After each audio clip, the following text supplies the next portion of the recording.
কর্তামশাই তো কাঁঠাল এনে দিয়ে খালাস, কিন্তু রান্না তো করতে হবে আমাকে। তো আজকে আমি কাঁঠালটা একটু অন্যভাবে রান্না করব। রাত্রে আমি কাঁঠালটা ঢেলে দিলাম। আমি একটা মশলা বানিয়ে নেব। কাঁচা লঙ্কা, কিছুটা আদা, কয়েকটা কিশমিশ আর একটু কাজু।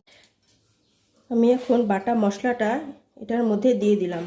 এখন কাঁঠালটাকে আমি খুব ভালো করে মেখে নেব। মেখে কিছুক্ষণ রেখে দেব, যেটাতে কাঁঠালের ভেতরে এই মশলাগুলো কিছুটা। কাঁঠালটা আমার মাখা হয়ে গেছে। এবার আমি কিছুক্ষণের জন্য এটাকে ঢেকে রাখবো। রাখা কাঁঠালটা এখন আমি বসিয়ে দেব। দেখুন কি সুন্দর হয়েছে, গন্ধটা খুব দারুণ বেরিয়েছে। আমি বসিয়ে দিচ্ছি। এবার আমি ঢাকনাটা তুলে দেখে নেব যে কি কন্ডিশন হয়ে আছে। আলুগুলো দিয়ে দিচ্ছি। এবার আমি পনিরগুলো দিয়ে দিচ্ছি। সব শেষে গরম মশলার গুঁড়ো আমি দিয়ে দিচ্ছি।